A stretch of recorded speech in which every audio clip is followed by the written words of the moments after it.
This is Charter Local Edition. I'm Brad Pomerance, and we're in the San Gabriel Valley today, not far from the San Bernardino County line, and we are joined by Curt Hagman. He is a supervisor in San Bernardino County. And sir, I just want to start with, how is your county doing? We know that it's only been a few months since the tragedy that befell the city of San Bernardino in December of 2015. You're wearing SB Strong. I really enjoy that button on you. How are you doing? We're doing well. We have excellent staff, and the perseverance of them to come back to work and to get on providing public services was really strong. We had a kind of finale memorial for just our staff. We had Rudy Giuliani, Rick Warren come out and speak. Oh, wow. It was a lot of fun. And they were inspiring. And we're back to as many normal operations as we can. Obviously, we're still taking care of our family, we're taking care of our own. Of course. The best way we can, the victims and their families. And we're trying to rebuild. And what we've learned since the incident and the immediate aftermath is, although it was amongst the worst things that could have happened to our region, it could have been worse. We heard about pipe bombs. We heard about high schools being targeted. I mean, these two perpetrators, they had grand plans. Yes, and we are very fortunate that our public safety responded the way they did and cut it off at the knees as quickly as they did.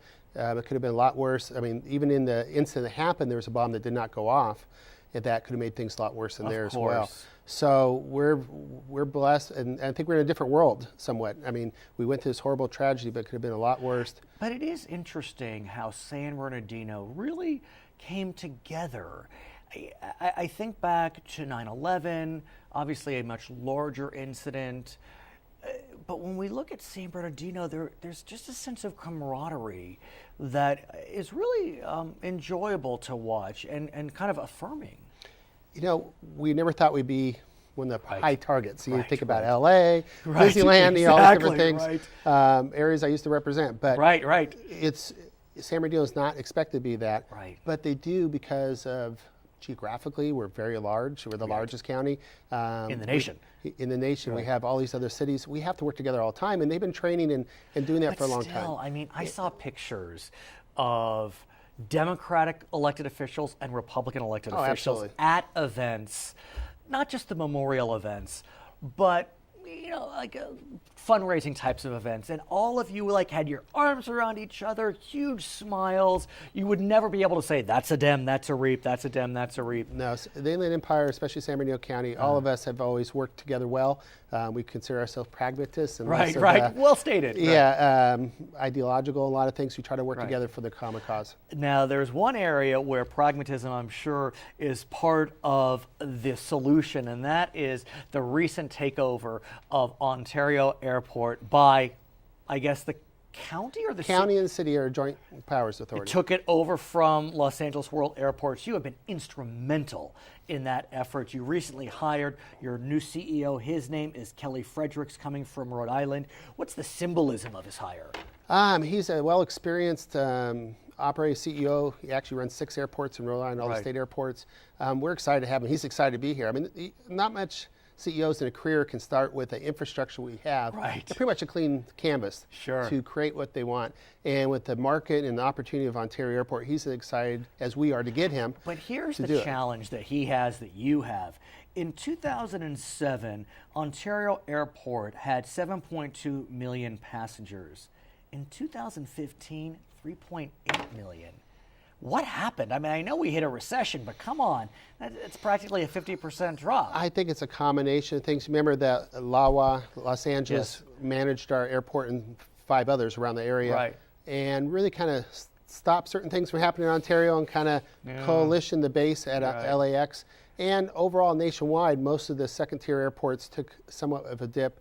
We just haven't recovered like others have.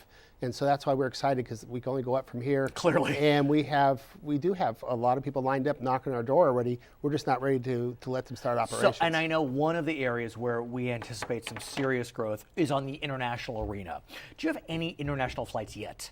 We have one a day. To Mexico. To keep our international status. And that's all LA would allow to continue. I understand. There's others in the wings waiting the opportunity to fly in Ontario. I mean, I would think, that there could be a nice connection with Asia. When I think about the San Gabriel Valley, the Inland Empire, a lot of thriving Asian communities, immigrant Asian communities, and so that could be an element. And I know that you, sir, are looking to build more business with the Pacific Rim.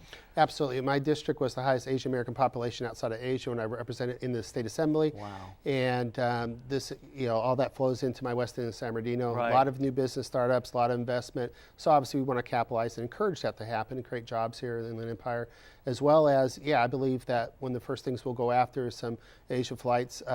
There's a phenomenon, agreement between China and the United States to have only 150 flights per day to capital cities, which includes LA. And they've been maxed out for a long time. Oh, I understand. So any expansion, we have to go to the secondary airports. Right. And the population of Asia is quite large, and they don't have all the flights that we'd like to have. So we already have been negotiating with a couple cities to fly directly to Ontario. And I got to tell you, Ontario, the airport's very well located. And it really is kind of a nice gateway to the Inland Empire, to Orange County, to Los Angeles. And one thing that a lot of people don't realize, we're larger than LAX. And we have land-wise, we have 750 acres of undeveloped land yet. Wow. So obviously, both from the operation side, but from the development side. What about traffic, though? Can you create? We have 4 exits off the freeway. So you're good. We have, it's even a high-speed rail stop when it ever builds, if it ever Amen, builds. let it be, who knows? Yeah, we have the Gold Line coming to it. Well, we that's have the transit. that, I presume. Is the Gold Line going to? It's drawn there. We have to come up with the funding from LA County to us, but obviously now since we have control of the airport, it's going to be a priority. That'd be helpful. And we'll have our hand out to every agency we can to help us with that. Which is not a problem. But it's all scheduled for that. So we'll have public transportation. We'll definitely allow Uber to go there quicker. Right. And we'll have, we have much more freeway access than LAX does. Do you need to build an international terminal, though? Yeah, I would like to. I mean, short term, no. We could use the terminals we have. We have the space to build a first-class international terminal. So hopefully that'll be part of our development strategy in the future. I need to shift gears slightly and talk to you about Powerball. So Powerball mania fever broke records like we never expected. A few weeks back, $1.5 billion jackpot. I will never forget the moment when I heard that one of the 3 winning tickets was sold in Chino Hills. The first person I thought of was you, because you were mayor of Chino Hills. I thought, oh my God, I can't believe this. What can you tell us about? You're going to still rub it in that I wasn't the winner, right? But you told me, sir, that you bought a ticket from the exact location in which the winning ticket was sold. Yes, that 7-Eleven is something I frequent quite frequently, a couple times a week. Right. And my friends own it, and the people are running inside. So they must be thrilled. They get $1 million. Yeah, I was very excited because I didn't have my tickets on me when I heard. Right. And I was getting all these texts and phone calls, and being connected in Chino Hills, my home city, and I was like, well, maybe I did. Maybe I won. It took me 2 hours to find out I won $11 on my $20 ticket. Well, you did win. That's better than nothing. You matched, what, 3 or something, or 2 plus 1? Yeah. Will the city and or the county benefit from having a winning ticket sold in its midst? I'm hoping that the resident, whoever is in Chino Hills, and they spend a lot of that in the San Bernardino County buying things. But it's not as if... No, we don't get a cut of it. Is that...